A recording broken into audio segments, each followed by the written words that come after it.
Pastor Dan here from Dexter Gospel Church. Thanks for watching this Proverbs Practical.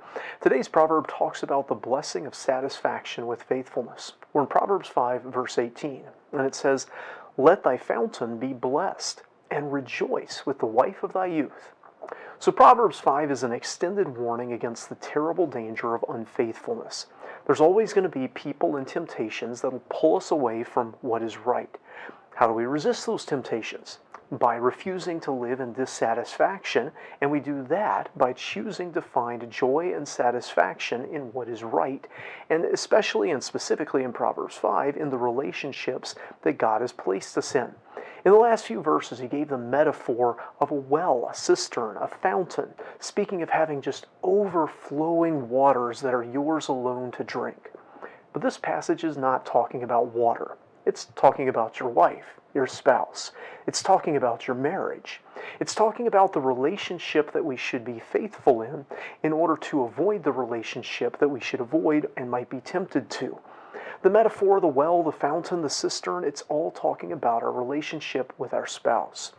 On a broader level, it might be referring to things that we've committed ourselves to, but clearly, specifically, this is talking about marriage, and it's specifically talking about the physical side of marriage. And in that marriage should be a mutual rejoicing as you meet each other's needs in such great quantity that there's no way that your spouse could or should ever need or want more. This is not a lopsided slavery resulting in pleasure and satisfaction for only one of you. It's rejoice with the wife of thy youth.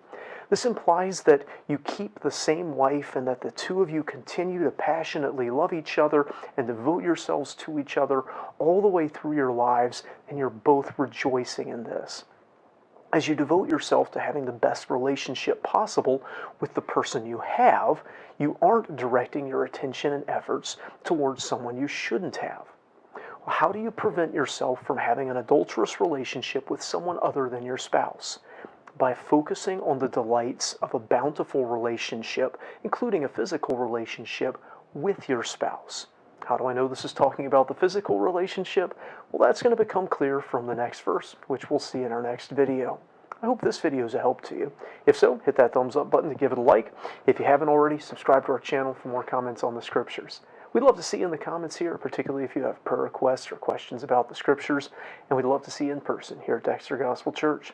Until next time, I hope you stay well and rejoice in right marriage.